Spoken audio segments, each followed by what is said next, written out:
Hi to all dear colleagues, wherever you are.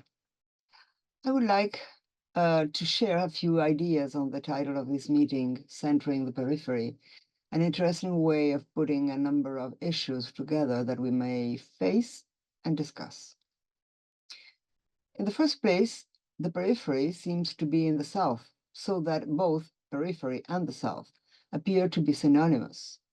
Even though my Mexican colleague Esteban Crotz has warned us since the early 90s that there are Norths in the South and Souths in the North, I refer to his most famous article, Las Antropologías del Sur, published in Spanish and English.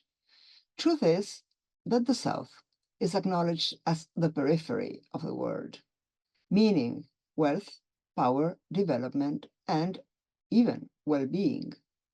The point is that the South is acknowledged as the periphery of anthropology as well.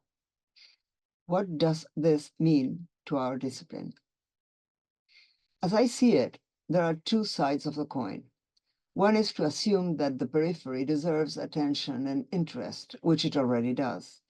The South has long been the field of our discipline.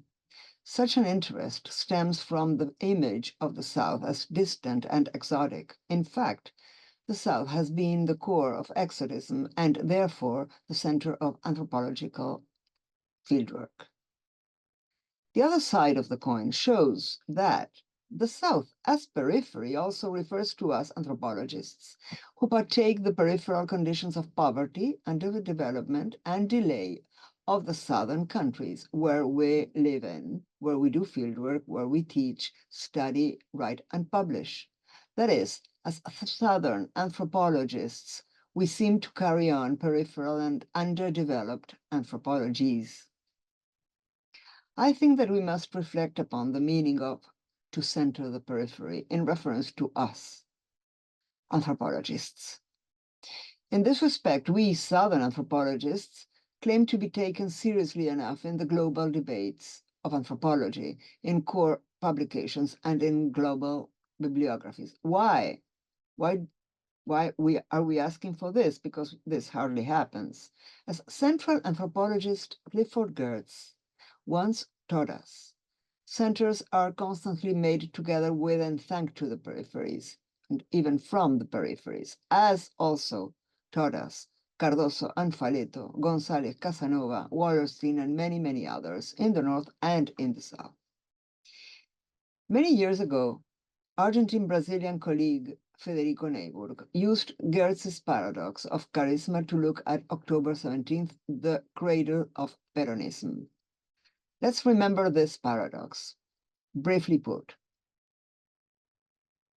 though charisma is rooted in the sense of being near to the heart of things, of being caught up in the realm of the serious, its most flamboyant expressions tend to appear among people at some distance from the center, indeed, often enough, at a rather enormous distance, who want very much to be close.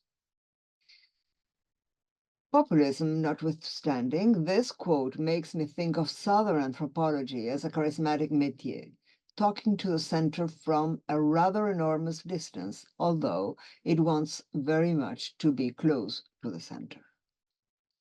How is that enormous distance produced in the internet era? Latin American anthropology seems to be part of the anthropologies of the South, but its center is far away. Even though there are thousands of journals, podcasts, web pages, archives, and excellent, good, and regular dissertations, as it happens everywhere else, since the 80s, Latin American anthropologists have been trained to believe that real concepts, theories, and authors can be found mainly or only in the North. Internet has played a crucial role in approaching the North to the South. Also, the concentration of scientific, usually English-speaking publishers, and the Northern and Southern requirement that we must publish there. There is also the unknown referee's suggestion that we have to attend Northern debates and quote Northern readings. Not just Northern, North Atlantic, not northern. And we Southern anthropologists comply. We want to believe that we are part of global debates in anthropology, even though those global debates are far from the South. And most importantly, they are far from our fields. Two simple suggestions in order to end up this short speech. One is that anthropologists be more sensitive to the link between fields and theories.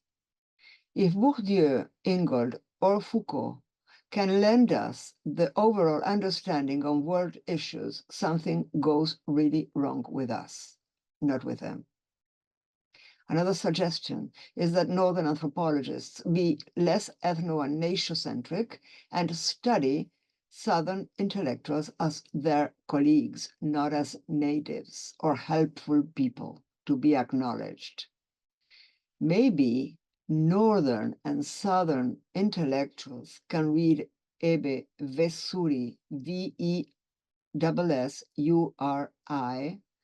the 2016 Bernal Prize in Social Studies of Science, the first researcher, an anthropologist, who is not from the North Atlantic area.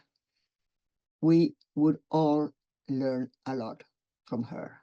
This is all for the moment, and thank you for your patience and for your listening.